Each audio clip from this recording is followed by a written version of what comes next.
हमारे परिवार की बहुत बुरी हालत बन गई थी। जैसे ही हमने अपने भाई के बारे में सुना तो हमें बहुत दुख हुआ। आदिल क्या करता था, कितने पैसे कमाता था?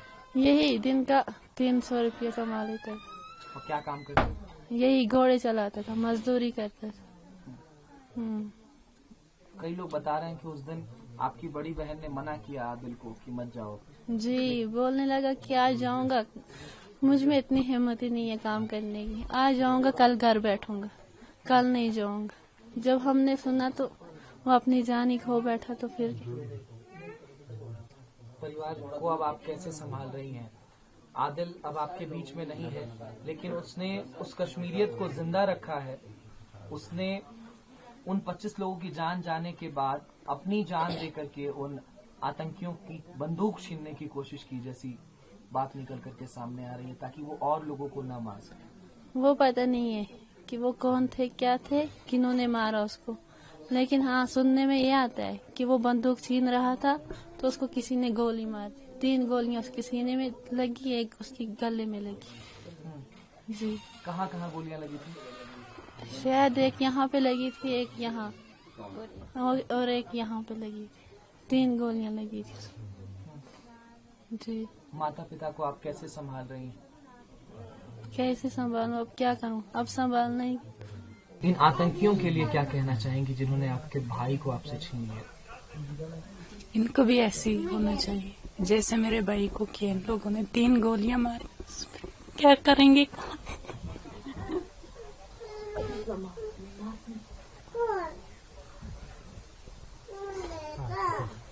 अब कहाँ से ढूंढेंगे भैया को?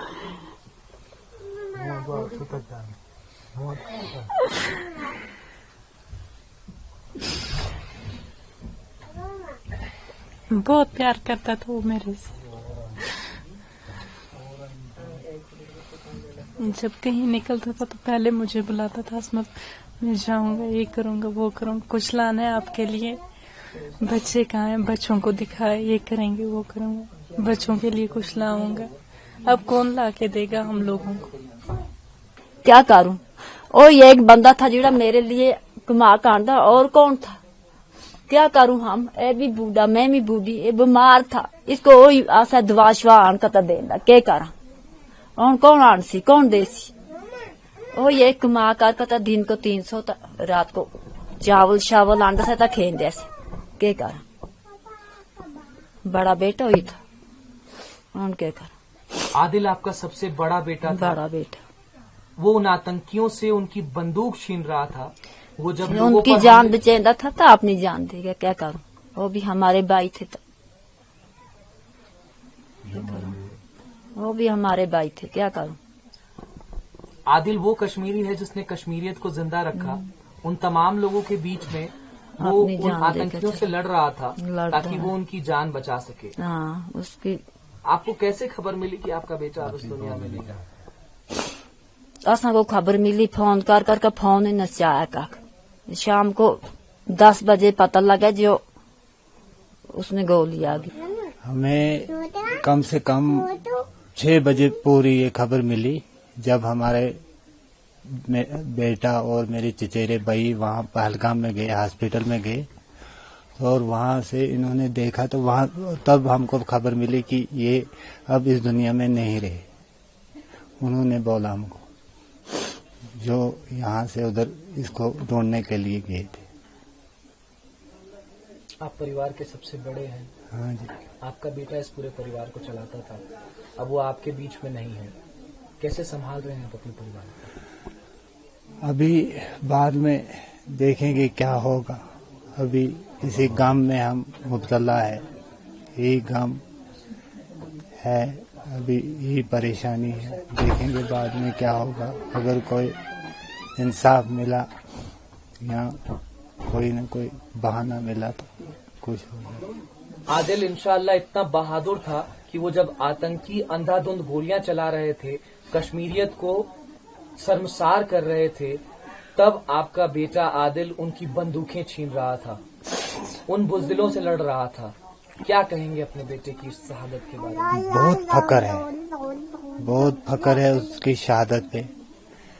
उसकी फख्र के लिए मैं इस वक्त जिंदा हूँ, नहीं तो उसकी जवानी, उसकी शक्ल, उसकी ये देखकर मैं भी मर जाता। फिर उसी वक्त जब उसकी डेथ हुई तो मैं भी अपनी जान गंवा देता, लेकिन इस बहादुरी की वजह से मैं खुश हूँ और मेरी जान भी बच गई कि उसने और लोगों, सियाहों को बचाया, उन औरतों को वहाँ पे बचाया, उन बच्चों को बचाया। कुछ लोग उसकी वजह से बच गए, ये मुझे बहुत बड़ा नाज है उनका। जब आतंकी ये अंधाधुंध गोलियां चला रहे थे और आपके बेटे से आपकी आखिरी बातचीत फोन पर हुई थी जब वो घोड़े लेकर के गया था सुबह, उसके बाद? नहीं, उसके फोन नॉट रिचेबल था पहले जब हम यहाँ से फोन करते थे, फिर बाद में 4 साढ़े 4 बजे के बाद उसका फोन ऑन हुआ। हमने सोचा कि ये अब नीचे जा रहा है, मगर ये पता नहीं था हमको कि इसकी डेड बॉडी नीचे जाएगी। हमने सोचा कि ये अब निकल आया वहाँ से, क्योंकि वहाँ पे नेटवर्क नहीं होते हैं। हमने सोचा ये निकल आया अब वहाँ से। तो जब बाद में हम इंतजार करते रहे, जब शाम भी हो गई तो ये नहीं आया, तो फिर हम इस पूरे गम में मुब्तला हो गए। तमाम लोग इस बात को कह रहे हैं कि जब वो गोलियां चलाने से पहले वो लोगों का धर्म पूछ रहे थे, उनका नाम पूछ रहे थे। आदिल से भी पूछा गया होगा, आदिल ने कहा होगा कि मैं मुसलमान हूँ, लेकिन उसने बंदूक छीनने का प्रयास किया, उसने उन तमाम सैलानियों की जान बचाने की कोशिश की, इसलिए उसको मौत के घाट उतार दिया आतंकी। जनाब, वो तो वहाँ की खबर वही है, लेकिन सुनने में आता है कि उसने उन सैयाह जो उसके साथ थे, जब वो उसका हस्बैंड गिरा गोली से तो उसकी वाइफ भी उस पर गिर पड़ी, तो बाद में इसने उठा के खड़ा करके और उनको कहने लगा कि आप इन बेगुनाहों को क्यों मार रहे हो। ये सुनने में आया है, उन बेगुनाहों को क्यों मार रहे हो। ऐसे में उसका हमला उनके साथ हो गया, जिसमें उन्होंने उसको गोली लगा के 3 गोलियां लगा के मार दिया।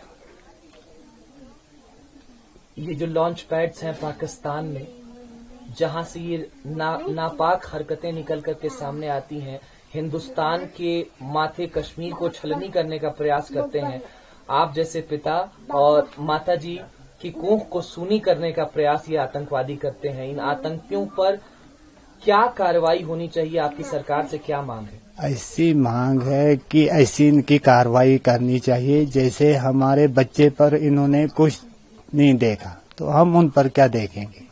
इनको कड़ी सी कड़ी सजा मिलनी चाहिए, इनको पूरे मौत के घाट उतारना चाहिए।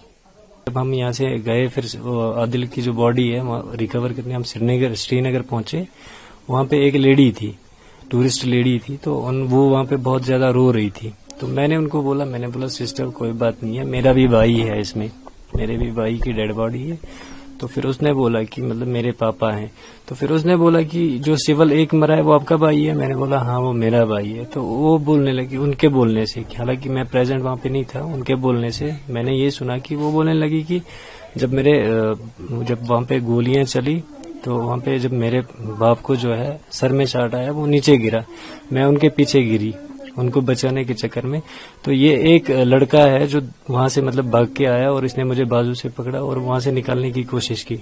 ठीक है, उसके बाद क्या हुआ कि इसने जो मतलब अटैकर्स थे जिन्होंने अटैक किया, उनको ये बोलने लगा कि ये अगर मतलब तुम इनको क्यों मार रहे हो, ये जो बेगुनाह लोग हैं, तुम बेगुनाह लोगों को क्यों मार रहे हो।